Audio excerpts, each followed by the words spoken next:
हम बात कर रहे थे पेयर ट्री के रेफरेंस का कि ये जो रेफरेंस दिया गया है वो मॉडर्न टेक्निक ऑफ राइटिंग का एक हिस्सा है, क्योंकि मॉडर्न राइटिंग में क्या किया जाता है, जो सिंबल्स और जो इमेजरी यूज़ की जाती हैं वो थोड़े से कॉम्प्लेक्स होते हैं। ऐसी इमेजरी नहीं यूज़ करते हैं हम रोमांटिक पीरियड की तरह, जिसमें कि सीधा सीधा देख करके ही रीडर को मतलब समझ में आ जाए। तो instead of using the Apple trees example, the writer here has made use of the example of pear tree just to cloud the idea, just to hide the idea of temptation and sin from the readers.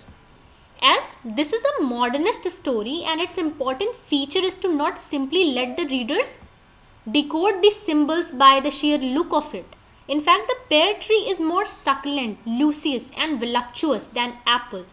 So it indicates towards even greater amount of sin and even greater temptations in the story. Like pear tree जो होता है, मतलब जो pear फल होता है वो ज़्यादा जूसी होता है एप्पल से। तो अगर इसका हम सीधा सीधा कनेक्शन देखें टेम्पटेशन और सिन से, तो इसमें गार्डन ऑफ ईडन की स्टोरी में जो एडम और ईव रहते हैं उनके भी टेम्पटेशन से ज़्यादा यहाँ पर अमाउंट ऑफ टेम्पटेशन शो करने की कोशिश की गई है, सिन को प्रेजेंट करने की कोशिश की कि उनके पाप से भी ज़्यादा बड़ा पाप यहाँ पर हमारे मॉडर्न स्टेट ऑफ माइंड में है। ना सिर्फ प्रोटैगनिस्ट के स्टेट ऑफ माइंड में है, बल्कि पूरी मॉडर्न सोसाइटी के स्टेट ऑफ माइंड में है।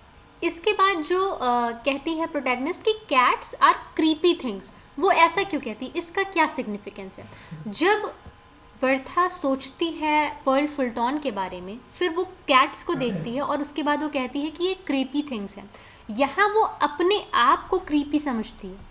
उसके मन में शायद फुलटॉन के लिए, मिस फुलटॉन के लिए कुछ ऐसी फीलिंग्स हैं जो कि फॉरबिडन है। इसीलिए पहले हमने पेयर ट्री की इमेजरी को देखा है, to represent that something is forbidden but she is having a thought of it.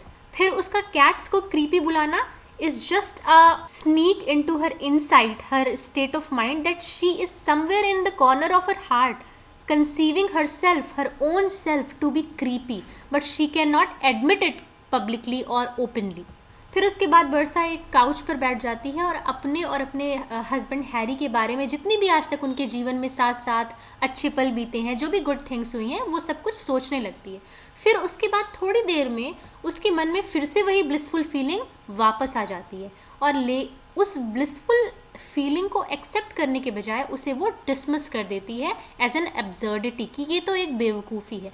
अब वास्तव में ये ब्लिसफुल फीलिंग किस बारे में है, क्यों बार बार उसको ये चीज़ें याद आ रही हैं, ये हमें आगे कहानी में पता चलेगा कि क्या वो सचमुच अपने हस्बैंड के लिए ब्लिसफुल फील कर रही है या फिर किसी और के लिए ब्लिसफुल फील कर रही है। इसी वजह से ये बार बार अपनी फीलिंग को डिसमिस कर दे रही है, उसे डिनाई कर दे रही है, उसे एक्सेप्ट नहीं कर पा रही, क्योंकि शायद कोई ऐसी चीज़ है जो कि फॉरबिडन है और वो उस चीज़ को सोचने के लिए मजबूर है जो कि पब्लिकली एक्सेप्टेबल नहीं है। इसी वजह से वो अपनी फीलिंग्स को बार बार क्रश कर रही है, उसे डिमिनिश कर रही है, उसे दबा रही है। लेकिन क्या वो ऐसा कर पाएगी, हमें आगे कहानी में पता चलेगा।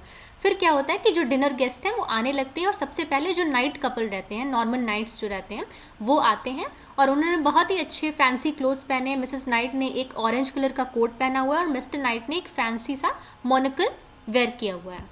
मोनोकल क्या होता है, एक सिंगल आई ग्लास को हम मोनोकल कहते हैं, जो कि उस टाइम पर एक फैंसी चीज़ समझी जाती थी। उसके बाद जो वो पोएट है एडी वॉरेन, वो आता है। उसके बाद उसका हस्बैंड, बर्था का हस्बैंड हैरी, जल्दी जल्दी आता है और ऊपर चला जाता है, फिर अपस्टेयर्स जाता है और जल्दी से तैयार होने लगता है, अपने आप को प्रिपेयर करने लगता है। क्यों इतनी जल्दी में है वो इसलिए है क्योंकि अभी पर्ल फुलटॉन नहीं आई है और उसके आने से पहले वो खुद को बहुत अच्छे से तैयार करना चाहता है। अब इस बात के पीछे क्या सिग्निफिकेंस है, हमें आगे देखने को पता चलेगा कि दोनों ही कहीं ना कहीं, बर्था और उसका हस्बैंड दोनों ही कहीं ना कहीं पर्ल फुलटॉन से अट्रैक्टेड हैं और इस बात को वो पब्लिकली एक्सप्रेस नहीं कर पा रहे हैं, पर उनके मन में ये फॉरबिडन फीलिंग है। इसके बाद कौन आती है, पर्ल फुलटॉन आती है and Bertha takes her arm and guides Pearl Fulton into the dining room ahead of others.